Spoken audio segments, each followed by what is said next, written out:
Hello everybody and welcome back to my channel. So today, as you read of the title, we're going to be doing my top 10 favorite video games.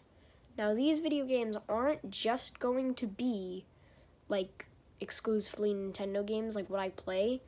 Like it's also going to be games that I've experienced or played at like a friend's house or something, and it really vibed with me well.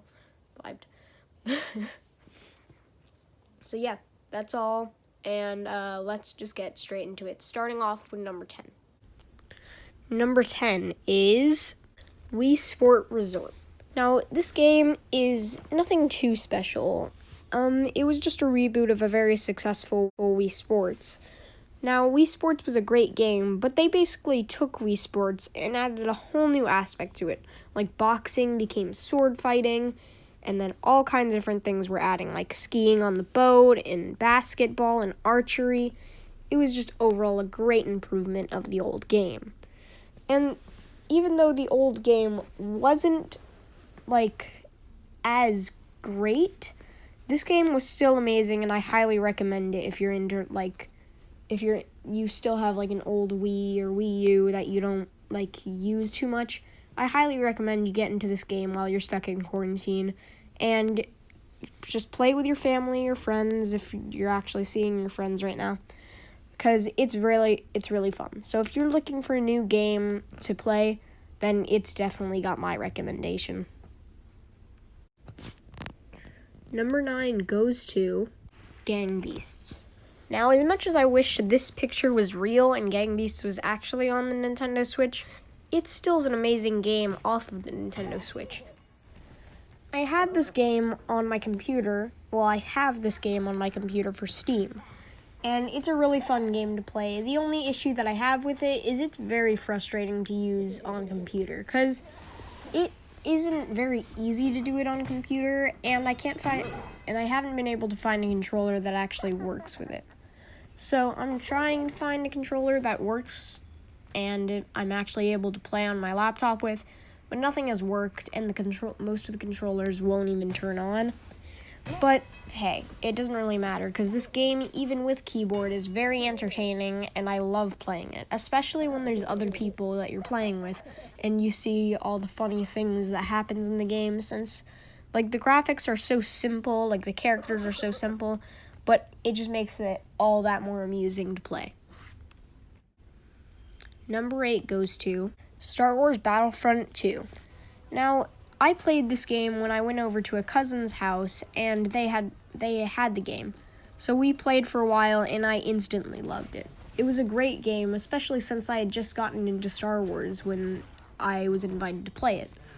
And it was a great game. It was very thought out when, I played it. You could tell, during the making of it, it was well thought out, connecting to all the movies and all the movesets of different characters. And they still add new, updates and characters, and it's just overall really fun to play, especially just with friends and messing around, trying to kill each other. But it's amazing, and I highly recommend it if anybody has, a PlayStation or something that you could play this on. It's definitely got my recommendation. Number 7 is Mortal Kombat 11. Just a real quick warning, this game can get pretty graphic, so if you get easily squeezed out by that, then just skip over this one. In conclusion, I like the game just because how creative and new it was.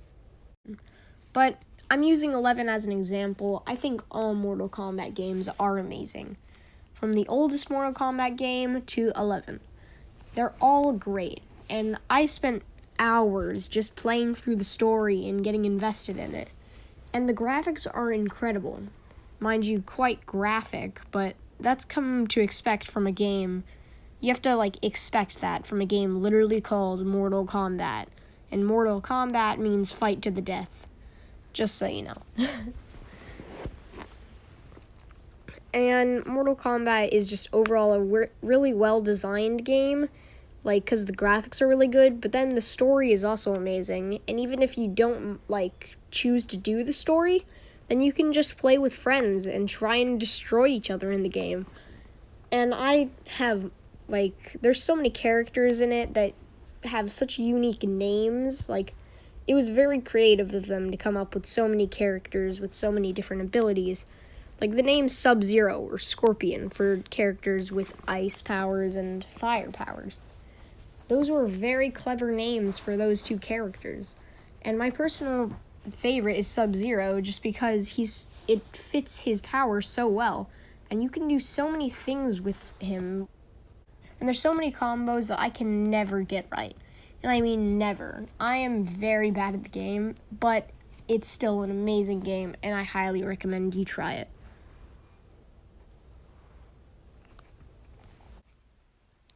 Number 6 is Pokemon. Now, I'm using Pokemon Omega Ruby just as an example to show my point. Omega Ruby is a very, very good Pokemon game, and every game in the entire series has been a great game. And so what if they take a while to release all the games? It's incredible when it finally comes out. The graphics update so frequently and make it so much better. And all the different themes that they have is incredible. The new Pokemon they add in, is just mind-blowing. And the fact that they barely take any Pokemon out of the games is incredible. Now, I have a couple Pokemon games, but I don't have too many of them because when I got my first Pokemon game, I wasn't really old enough to really understand and remember the game. But once I got Omega Ruby and actually remembered my experience and really enjoyed it, it vibed with me very well. My favorite Pokemon is Blaziken, so I feel like this was just an appropriate pick since this was a great game and I really enjoyed playing it. And I'm actually doing a Pokemon Nuzlocke right now with Pokemon Y. Unfortunately, I can't film that because I can't find an accurate way of filming footage of my 3DS. But still, I highly recommend you guys play this game, and if you want, do a Nuzlocke. Number 5 is any Mario game. Now, I'm using Super Mario Bros. Wii for an example, just because this game was so good. I loved every second of this game, while the more recent one that I've played is Super Mario Bros. U. Now, I still think this one is great.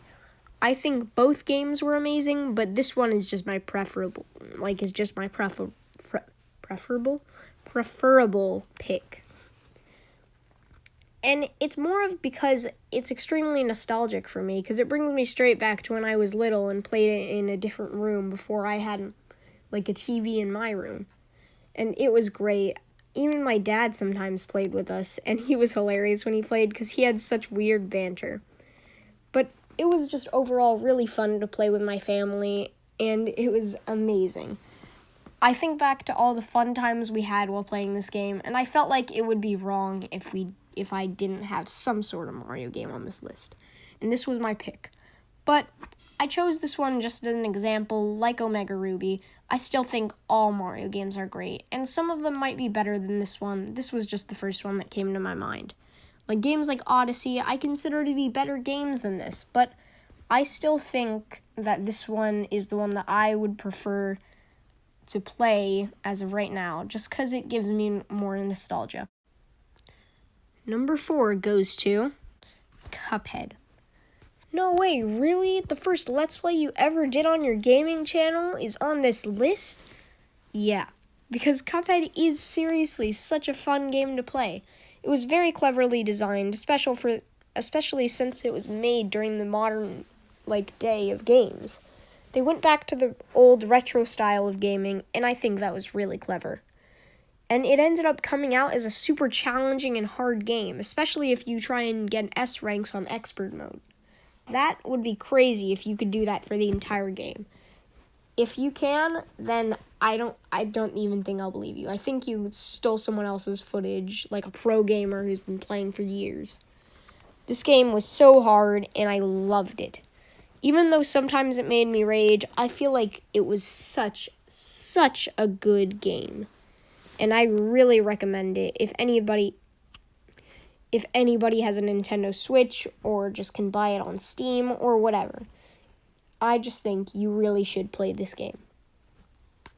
Number 3 is Animal Crossing New Horizons. Now, again, this is an example, but I really do think this is definitely the best game in the series. It has so many different villagers that you could do, even if though it didn't. Ever had a dreams that you had you could you do you want you could do so you do you want him to do you so much you could do anything? Even though it didn't enter that many new villagers, I still think it was an amazing game that you guys should play. And it's blowing up during quarantine. It came out at the perfect time. My first Animal Crossing game was Animal Crossing New Leaf, so I am kind of new to the series. New Leaf was really good for me to play, and I loved playing it with my sisters. And then when it came out on Switch, we figured we could all experience it together. So after we got the games, we made our own towns, and I named mine Unova, or Univa, depending on how you name it. Depending on how you say it, I mean. And that little island just sticks with me so well, because I love the game, and I really think people should play it more. And I know that it's probably going to win Game of the Year, because so many people are playing it. And it's for a good reason. The game is really good, and it's made so much money for Nintendo. I just really think that this game sometimes can be underrated, because some people don't really like the game and think it's boring. But I still say that this game is really nice, especially during quarantine. It gives us something to play and check up after. If we can't go out in the real world, then we might as well go out in the fake world and visit all our animal friends. And there's so many different villagers you could choose, and I'm doing some really nice videos on them. You should go check them out. You should totally check out my Animal Crossing tier list that I did, and also the town tour. The town tour is a little bit long, so I understand if you don't want to watch that one. Just leave a like. But anyways, I think Animal Crossing is really good, and you should definitely play it. Number 2 is Super Smash Bros. Ultimate. Now, again, an example. It goes for the entire series, but Ultimate is definitely the best in the whole series. Now, the only thing is, I put Ultimate above Animal Crossing for only one reason. They have so many different franchises all in one, even ones that I didn't really experience, like Street Fighter or Fire Emblem or Metroid. They're just amazing games, and they even add fighters that don't even fight in their games, like Villager and Isabelle from Animal Crossing. It's insane to me the amount of characters that are in here. There's over 70 fighters now, with all the DLCs and so many others coming. And they even get characters from outside companies like Sega when they got Sonic, and they even deal with Capcom all the time. It is insane, and I wouldn't be surprised if Master Chief came to Smash Brothers, because Sakurai somehow knows how to work his magic and make a deal. This game just brings so many characters that I couldn't put on this list into one, so I decided to put it at number 2, because there's only one game that I consider to be even better than this. But still, I think it's amazing. It's amazing to play with a party. It's amazing to play the spirit mode by yourself. And it's crazy. So you should definitely play it if you haven't already. And now for the all-important number 1. The game that I think is the best. The game that I love the most. And I haven't even played. Undertale. Now, it's true. I have not played Undertale, but I know the entire lore. I know both sides of the story. And it's so good lore-wise. There's like the good ending, which they want you to choose first. But even if you ended up accidentally killing Toriel in the first moment, then you reset the game and go back to spare her. Then Flowey comes out and says how he thinks you're clever because you messed up once and thought you could just go back and fix everything. But that's insane that they made something into such a small little game that seemed so sweet at first. And the genocide route is just so brutal, watching like all the characters that you fell in love with in the first run and then just murdering them. It's crazy. And then it's also a very challenging game, like the Undyne and Sans fight in the genocide route. I've heard that it's really hard, but I've never played it for myself, and I honestly don't think I need to play it for myself. And that's because I know that it's that good. So that's all I have for you guys today. Hope you enjoyed it. So leave a comment and tell me what your favorite games are if you're actually watching this. Goodbye, everybody.